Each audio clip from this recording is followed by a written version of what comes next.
Hello welcome back to Seema's vlog. എല്ലാ സുഹൃത്തുക്കൾക്കും സീമാസ് വ്ലോഗിലേക്ക് സ്വാഗതം. ഇന്നത്തെ എപ്പിസോഡ് വന്നിട്ട് വളരെ സ്പെഷ്യൽ ആയിട്ടുള്ള കുറേ നാളായിട്ട് എന്നോട് ചോദിക്കുന്നുണ്ട്, സീമ എൻ്റെ ഷോപ്പിലേക്ക് ഒന്ന് വരുമോ, നമുക്കൊന്ന് നെയിൽ ആർട്ട് ചെയ്യണം എന്നൊക്കെ പറഞ്ഞിട്ട് എന്നെ ഒരാളിങ്ങനെ നിരന്തരം വിളിച്ച് മെസ്സേജ് ചെയ്തുകൊണ്ടിരിക്കുന്നുണ്ട്. രാഖിയുടെ നെയിൽ ആർട്ട് സ്റ്റുഡിയോയിലേക്ക് വിസിറ്റ് ചെയ്യുന്നതാണ് ഇന്നത്തെ എപ്പിസോഡ്.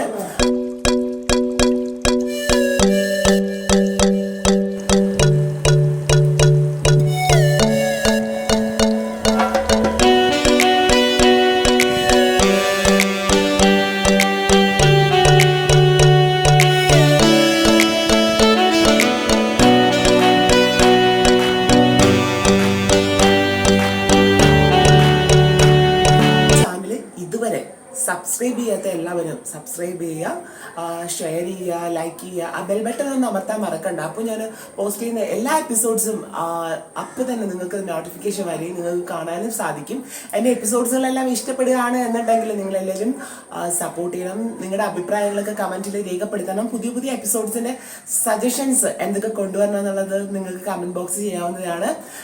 എന്തെങ്കിലുമൊക്കെ ഡീറ്റെയിൽ ആയിട്ടുള്ള കാര്യങ്ങളൊക്കെ ഞാൻ എൻ്റെ ഡിസ്ക്രിപ്ഷൻ ബോക്സിൽ ഞാൻ ആഡ് ചെയ്യുന്നതായിരിക്കും. പിന്നെ ഇന്നത്തെ കോസ്റ്റ്യൂം കണ്ടിട്ട് നിങ്ങൾക്ക് എല്ലാവരും എങ്ങനെയുണ്ടെന്നുള്ള അഭിപ്രായം പറയുക. ഇന്ന് എൻ്റെ ഈ മനോഹരമായ ഡ്രസ്സ് വാങ്ങിക്കുന്ന വേറെ ആരുമല്ല, എൻ്റെ സ്വന്തം സഹോദരനായ എൻ്റെ പൊന്നാങ്ങളെയും നാത്തൂനും ചേർന്ന് വാങ്ങിക്കുന്ന ഡ്രസ്സാണ് എൻ്റെ വർഷപൂജയ്ക്ക്. അപ്പോൾ ഡ്രസ്സിൻ്റെ അഭിപ്രായം നിങ്ങൾ പറയണം കേട്ടോ. എപ്പോഴും നമ്മളൊരു വ്യക്തിയെ കണ്ടു കഴിഞ്ഞാൽ നമ്മൾ ആദ്യം നോക്കുന്ന ആ വ്യക്തിയുടെ കൈവിരലുകളിലും പിന്നെ അതുപോലെ കാൽവിരലുകളിലൊക്കെയാണ് നമ്മൾ നോക്കാറുള്ളത്, കാലിലൊക്കെയാണ് നമ്മൾ നോക്കാറുള്ളത്. നമ്മളൊരു വ്യക്തിയുടെ നീറ്റ്നെസ്സും വൃത്തിയും ഒക്കെ എത്രമാത്രം ഭംഗിയായിട്ടുണ്ട് എന്ന് നമ്മളവിടെ കാലും കൈവിരലും ഒക്കെ കാണുമ്പോൾ നമുക്ക് അറിയാൻ പറ്റും എത്ര നന്നായിട്ട് സൂക്ഷിക്കുന്നു. പക്ഷേ ഞാൻ എപ്പോഴും എന്നെ നെയില് വളർത്താൻ ഇങ്ങനെ ശ്രമിക്കാറുണ്ട്, പക്ഷേ നെയിൽ അങ്ങനെ നിൽക്കാറില്ല. നമ്മൾ വീട്ടിലെ ജോലിയും കാര്യങ്ങളൊക്കെ ചെയ്യുമ്പോൾ അത്രമാത്രം നമുക്ക് നെയിലിൻ്റെ പരിചരണം അല്ലെങ്കിൽ കെയറിങ് അത്രമാത്രം പറ്റാറില്ല. എപ്പോഴും ഇങ്ങനെ വളർത്തി ഏകദേശം ഒന്ന് വലുതായിട്ട് വരുമ്പോഴത്തേക്കും അതങ്ങ് പൊട്ടിപ്പോവാറാണ് പതിവ്. അപ്പോൾ ഇന്ന് രാഖി പറഞ്ഞു എൻ്റെ കയ്യിൽ എക്സ്റ്റൻഷൻ ചെയ്ത് തരാം, നെയിൽ ആർട്ട് ചെയ്ത് തരാം എന്നൊക്കെ പറയുന്നുണ്ട്. നമുക്ക് എങ്ങനെയാണെന്ന് പോയി നോക്കാം. ഇപ്പം തന്നെ ആക്ച്വലി സമയം കുറച്ച് ലേറ്റാണ്, 5:30 ആവാനായിട്ട് പോകുന്നുണ്ട്. ഞാനൊരു 4 o'clock ഒക്കെ ആകുമ്പോൾ എത്തുമെന്നാണ് പറഞ്ഞത്. കുറച്ച് സാങ്കേതിക കാരണങ്ങളാൽ കുറച്ച് ലേറ്റ് ആയിട്ടുണ്ട്. സോ നമുക്ക് നോക്കാം പുള്ളിക്കാരി എങ്ങനെയൊക്കെയാണ് ചെയ്യുന്നതെന്നുള്ളതൊക്കെ ഡീറ്റെയിൽ ആയിട്ടുള്ള കാര്യങ്ങളിലേക്ക് നമുക്ക് പോകാം. സത്യം പറഞ്ഞാൽ കുറച്ചൊന്ന് ലേറ്റായി. ഞാൻ അമ്പലത്തിലേക്കൊന്ന് കയറിയിട്ടാണ് വന്നത്. അപ്പം ഞാൻ രാഖിനോട് ചോദിച്ചു, ഞാൻ ഇത്രയും ലേറ്റ് ആവുന്ന കുഴപ്പമുണ്ടോ, എനിക്ക് കുറച്ച് മീറ്റിങ്ങും കാര്യങ്ങളൊക്കെ ഉണ്ട്, അത് കഴിഞ്ഞ് ഇന്ന് 1-ാം തീയതിയാണ്. അപ്പോൾ അത് കാരണം അമ്പലത്തിലൂടെ കയറിയിട്ടാണ് വന്നത്. കുറച്ച് ലേറ്റായത് രാഖിയുടെ ഫ്ലാറ്റിൻ്റെ അവിടെ എത്തിയിട്ടുണ്ട്. അപ്പോൾ അങ്ങോട്ട് കയറാനായിട്ട് പോവാണ്. ഇപ്പോൾ സമയം ഒരു 7:15 ആയിട്ടുണ്ട്. അപ്പോൾ രാഖിനെ വിളിച്ചില്ല, ഇവിടെ എത്തിയിട്ട് വിളിക്കാമെന്ന് വിചാരിച്ചു. ഇന്ന് ഇവിടെ നമ്മുടെ ട്രിവാൻഡ്രത്ത് അമ്പലമുക്കുള്ള പേരൂർ ശ്രീകൃഷ്ണസ്വാമി ക്ഷേത്രത്തിലാണ് പോയത്. ഇന്ന് 1-ാം തീയതിയാണ്. അപ്പോൾ അത് കാരണം അവിടെ പോയി തൊഴുതു, ഭംഗിയായിട്ട് തൊഴുതിട്ട് വന്നു. അപ്പോൾ ഇനി നമുക്ക് രാഖിയുടെ അടുത്തോട്ട് പോവാം. ഞാൻ രാഖീൻ്റെ ഫ്ലാറ്റിലെത്തിയപ്പോൾ തന്നെ ഇവിടെ വേറൊരു ക്ലയൻറ്റ് ഉണ്ടായിരുന്നു രാഖിക്ക്. അപ്പോൾ അതിന് ആ കുട്ടിക്ക് നെയിൽ ആർട്ട് ചെയ്തുകൊണ്ടിരിക്കുകയായിരുന്നു. രാഖി നെയിൽ എക്സ്റ്റൻഷനും അതുപോലെ തന്നെ നെയിൽ ആർട്ടും ചെയ്തുകൊണ്ടിരിക്കുകയായിരുന്നു. എനിക്കും നെയിൽ സാധാരണ ഞാൻ വളർത്തി എനിക്ക് കുറച്ച് വളർന്നു വരുമ്പോഴത്തേക്ക് പൊട്ടിപ്പോകാറുണ്ട്. പിന്നെ അതുപോലെ കാൽസ്യത്തിൻ്റെ ഇഷ്യൂസ് വരുമ്പോഴും ഇങ്ങനെ നെയിലിങ്ങനെ പീലാവും, പിന്നെ അതുപോലെ നെയിൽ പൊട്ടിപ്പോകുന്നൊക്കെ ഞാൻ കേട്ടിട്ടുണ്ട്. അപ്പോൾ അത് കാരണം ആയിരിക്കണം, പിന്നെ മെഡിസിൻസൊക്കെ കഴിക്കുന്നതിൻ്റെ അതൊരു ഇതുകൊണ്ടാവണമെന്ന് തോന്നുന്നു. എനിക്ക് നെയിൽ അങ്ങനെ കണ്ടിന്യൂ ആയിട്ട് ഇങ്ങനെ വലുതായിട്ട് നിൽക്കാറില്ല. അപ്പോൾ കുറച്ച് സമയം ഞാനവിടെ വെയിറ്റ് ചെയ്തിരുന്നു. അത് ഞാനൊന്ന് നോക്കട്ടെ, ഡ്രില്ല് വെച്ചിട്ടേ ജസ്റ്റ് ആ സ്റ്റെയിൻ മാറ്റാൻ പറ്റുമോ നോക്കട്ടെ. പക്ഷേ മെഹന്തി സ്റ്റെയിൻ ഓൾവേസ് അതെങ്ങനെ ഇരിക്കും. പക്ഷേ അത് എക്സ്റ്റൻഷന് നമുക്ക് പ്രശ്നമൊന്നും ഉണ്ടാവില്ല.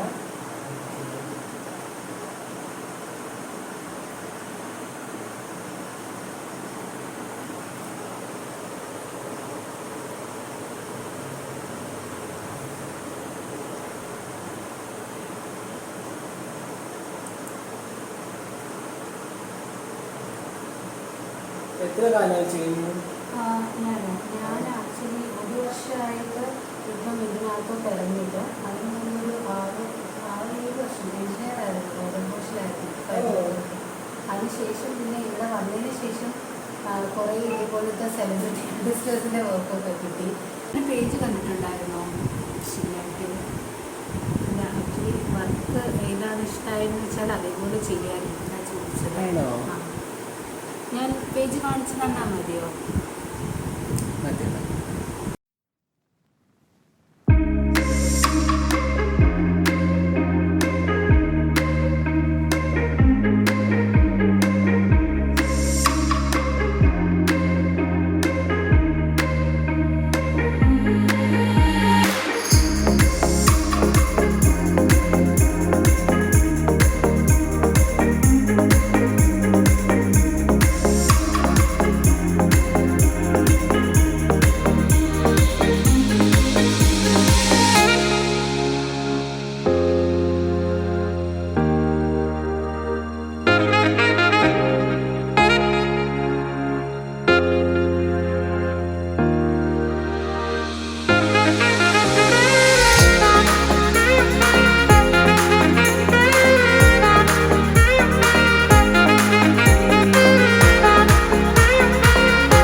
ഫേമസ് ആയിരിക്കില്ല.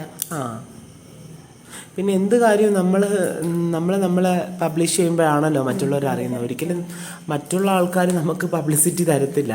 അല്ലെങ്കിൽ നമുക്കിപ്പോൾ എല്ലാ ആൾക്കാരും ഇപ്പം നമ്മളെ പ്രൊമോട്ട് ചെയ്യണമെന്നും പറയണമെന്നില്ല. നമ്മൾ നമ്മുടെ വേ നോക്കി ചെയ്താലേ ഇതിലെ കാര്യമുള്ളൂ.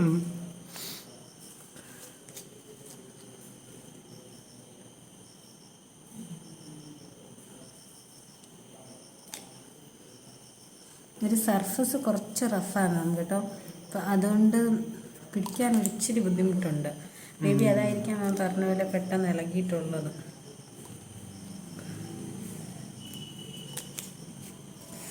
ഒരുപാട് നീളം വേണ്ടല്ലോ മാമിന്? ഒരുപാട് വേണ്ട. മേക്കപ്പ് ഞാൻ എൻ്റെ വലത് കൈയുണ്ടാ ചെയ്യുന്നത്. കഴിഞ്ഞ ദിവസം ഇവിടെ ഒരു മേക്കപ്പ് ആർട്ടിസ്റ്റിൻ്റെ ചേച്ചി, എന്നെ ഒരുക്കി ചേച്ചി തന്നെ, പുള്ളിക്കാരി വന്നിരുന്നു. പക്ഷെ ആളന്നേരം പറഞ്ഞ് കണ്ണിൻ്റെ ഇങ്ങനെ ലാഷസ് വെക്കാൻ ഭയങ്കര ബുദ്ധിമുട്ട്, അതുകൊണ്ട് ഇളക്കി കളഞ്ഞു, ഒരു ചൂണ്ട് വരില്ലെന്ന് പറഞ്ഞു എന്നോട്. ഇല്ല അല്ലേ? ലാഷസ് എനിക്ക് സ്വന്തമായിട്ട് വയ്ക്കാൻ ബുദ്ധിമുട്ടാണ് നെയിൽ വെച്ചിട്ട്. പക്ഷേ മറ്റുള്ളവർക്ക് വയ്ക്കാനൊന്നും പ്രശ്നമൊന്നുമില്ല. സ്വന്തമായിട്ട് വയ്ക്കാൻ കുറച്ച് ബുദ്ധിമുട്ടായിരിക്കും. ഞാൻ ചിലപ്പോൾ ഷോസ് അല്ലെങ്കിൽ ഷൂട്ടിനൊക്കെ ഞാൻ സ്വന്തമായിട്ടാണ് മേക്കപ്പ് ചെയ്യുന്നത്. അപ്പോൾ ഏതൊക്കെ പ്രോഗ്രാംസിലുണ്ട്? പ്രോഗ്രാംസ് ഞാനിപ്പോൾ ഒന്നും ഞാൻ ചെയ്യുന്നില്ല. ഇപ്പം ഞാൻ കൂടുതലും മോഡലിംഗ് അങ്ങനെയൊക്കെയുള്ള കാര്യങ്ങളാണ് ചെയ്യുന്നത്. കണ്ടിരുന്നു, ഷൂട്ട്സ് ഒക്കെ കണ്ടിരുന്നു.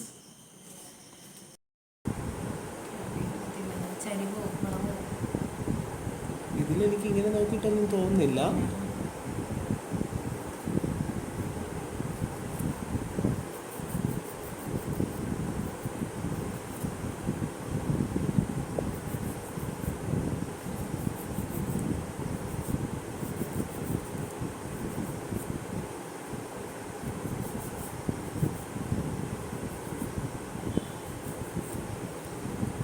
വലിയ നെയിലും വലിയ വിരലും അല്ലേ? നല്ല വീതി ഉണ്ടായണ്ടേ വർക്ക് എന്തെങ്കിലും ചെയ്താൽ നന്നായിട്ട് അറിയാൻ പറ്റും. ഇപ്പൊ തന്നെ നല്ല ഭംഗിയുണ്ട്.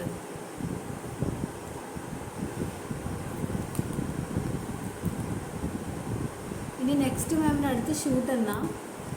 അടുത്ത ഷൂട്ട് ഇത് ഇപ്പം ഇങ്ങനെ പ്ലാൻ ചെയ്യുന്നുണ്ട്. മിക്കവാറും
നമുക്ക് ഈ മയിൽപ്പീലിയുടെ ഒരു ഷെയ്ഡില്ലേ, പീക്കോ ഗ്രീൻ. പീക്കോ ഗ്രീൻ, അതേപോലെ പിന്നെ അതിനകത്ത് തന്നെ ഇപ്പം തന്നെ ഒരു ബ്ലൂവും എല്ലാം കൂടെ എടുത്തറിയുന്നില്ലേ.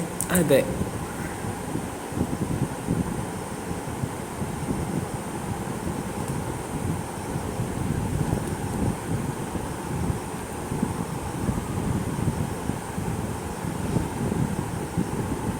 മാം ഇതേപോലെ ക്രോം ട്രൈ ചെയ്തിട്ടുണ്ടോ പൗഡർ? ഇല്ലില്ല. ഇല്ല അല്ലേ. ഇതെല്ലാം US ഇമ്പോർട്ടഡ് പൗഡേഴ്സാണ്. ഓക്കെ വെച്ചു. കുറേ നാളായിട്ട് രാഖി ഇങ്ങനെ ചോദിക്കുന്നുണ്ടായിരുന്നു എന്ന് കാണാം, എന്ന് മീറ്റ് ചെയ്യാം. അപ്പം ഞാൻ വിചാരിച്ച് സാധാരണ ഒത്തിരി ആളുകൾ ഇങ്ങനെ ഓരോരോ ഇത് പറഞ്ഞിട്ട് ഇങ്ങനെ മീറ്റ് ചെയ്യുന്ന കാണുന്നതൊക്കെ കാര്യങ്ങൾ പറഞ്ഞിട്ട് ഇങ്ങനെ പറയാറുണ്ട്. പക്ഷേ ഞാൻ ആരോടെങ്കിലും എപ്പോഴെങ്കിലും ഇങ്ങനെ ഓക്കെ കാണാമെന്ന് പറഞ്ഞാൽ എനിക്ക് കണ്ടില്ലെങ്കിൽ ഭയങ്കര ഒരു ഇതുപോലെയാണ്. അപ്പോൾ ഇന്ന് ഞാൻ സത്യം പറഞ്ഞ ഒരു 3:30-4 മണിക്കുള്ളിലൊക്കെ ആയിരുന്നു കാണാമെന്ന് പറഞ്ഞിട്ടുണ്ട് അല്ലേ. ഇവിടെ വന്നപ്പോൾ 7:30 മണിയായി. ഇപ്പം സമയം വന്നിട്ട് 10:30 മണിയാവും. 10:30 മണിയായി. ഈ ലേറ്റ് നൈറ്റിലാണ് സത്യം പറഞ്ഞാൽ നെയിൽ ആർട്ട് ചെയ്യാനായിട്ട് വന്നത്. ഇത് വളരെ ഭംഗിയായിട്ട്, വളരെ മനോഹരമായിട്ട് അല്ലേ, വളരെ ഭംഗിയായിട്ട് എനിക്ക് തന്നെ വിശ്വസിക്കാൻ പറ്റുന്നില്ല എൻ്റെ നെയിലാണോ ഇങ്ങനെ ഇരിക്കുന്നത്. സാധാരണ എൻ്റെ മേക്കപ്പ് വീഡിയോസൊക്കെ കണ്ടിട്ടുള്ള നിങ്ങൾക്ക് എല്ലാവർക്കും അറിയാമായിരിക്കും എത്ര വളരെ ബോറായിട്ടാണ് എൻ്റെ നെയിലിരിക്കുന്നതെന്ന്. രാഖി കണ്ടിട്ടില്ല. രാഖി എന്നോട് ചോദിക്കുന്നുണ്ടായിരുന്നു യൂട്യൂബ് ഉണ്ടോ മാം, യൂട്യൂബ് ഉണ്ടോ എന്ന് ഇങ്ങനെ ചോദിക്കുന്നുണ്ടായിരുന്നു. അപ്പോൾ നിങ്ങൾക്കറിയാമായിരിക്കും എത്ര വളരെ ബോറായിട്ടുണ്ടായിരിക്കും നെയിലെന്ന്. അപ്പോൾ അതിൽ നിന്നൊക്കെ വളരെ ഡിഫറെൻ്റ് ആയിട്ട് എനിക്ക് തോന്നുന്നു. ഇനിയിപ്പോൾ ഇതങ്ങനെ സ്ഥിരമാക്കിയാലെന്ന് വിചാരിക്കുന്നുണ്ട്. ഇടയ്ക്കിടയ്ക്ക് ഇങ്ങനെ ഇതാകുമ്പോൾ രാഖീൻ്റെ അടുത്തോട്ട് വന്ന്. പിന്നെ വേറൊരു കാര്യം എന്ന് വെച്ചാൽ എനിക്ക് സമയനിഷ്ഠ എന്ന് പറഞ്ഞു കഴിഞ്ഞാൽ വളരെ പഞ്ചലായിട്ടുള്ള ആളാണ്. പക്ഷേ ഇതുപോലെയുള്ള സ്ഥലത്ത് കാരണം എനിക്ക് ഇങ്ങനെയുള്ള കാര്യങ്ങളൊക്കെ കെയർ ചെയ്യാൻ സമയം കിട്ടാറേയില്ല. പക്ഷെ ഇതിന് വേണ്ടിയിട്ട് ഇനി സമയം കണ്ടെത്തിയാലെന്ന് വിചാരിക്കുന്നുണ്ട്. Thank you so much Rakhi. വളരെ എന്താ പറയുക, ഭയങ്കര സൂപ്പറായിട്ട് നല്ല ഭംഗിയായിട്ട് ചെയ്തിട്ടുണ്ട്. God bless you. എനിക്ക് പെട്ടെന്ന് രാഖിനെ ഇങ്ങനെ മുഖത്തുനിന്ന് കഴിയുമ്പോഴേ ഈ സിംഗർ മിമ്മിനിയുടെ ഒരു കട്ടുണ്ട് കേട്ടിട്ടില്ലേ? പിക്ചർ എടുത്ത് നോക്കണം. ഞാൻ പോയതിനു ശേഷം ഗൂഗിൾ തപ്പിയിട്ട് പിക്ചർ എടുത്ത് നോക്കണം. അപ്പോൾ പെട്ടെന്ന് കണ്ടപ്പോൾ എനിക്ക് ഐസും ഒക്കെ കുറേ നല്ല ഹിറ്റ് സോങ്ങൊക്കെ പാടിയിട്ടുള്ള ആളാണ്. Thank you so much. Actually ഞാൻ ഒരുപാട് വെയിറ്റ് ചെയ്തിരിക്കായിരുന്നു മാമിനെ മീറ്റ് ചെയ്യാൻ. ഫൈനലി നമ്മൾ കണ്ടു. വളരെ സന്തോഷമുണ്ട്. മാം തീർച്ചയായിട്ടും വരുമെന്ന് പ്രതീക്ഷിക്കുന്നു. തീർച്ചയായിട്ടും വരിക തന്നെ ചെയ്യും. ഇന്നത്തെ എപ്പിസോഡ് എല്ലാവർക്കും ഇഷ്ടപ്പെട്ടിട്ടുണ്ടെങ്കിൽ നിങ്ങൾ എല്ലാവരും കമൻറ്റ് ചെയ്യുക, ലൈക്ക് ചെയ്യുക, ഷെയർ ചെയ്യുക. ബെൽ ബട്ടൺ അമർത്താത്ത ആരെങ്കിലും ഉണ്ടെങ്കിൽ ബെൽ ബട്ടൺ അമർത്താൻ മറക്കണ്ട. എൻ്റെ എപ്പിസോഡ്സ് എല്ലാം റീസെൻ്റ്ലി നിങ്ങൾക്ക് കിട്ടുന്നതായിരിക്കും. പുതിയ എപ്പിസോഡിൽ പുതിയ വിശേഷമായിട്ട് കാണുന്നവരെ ബൈ.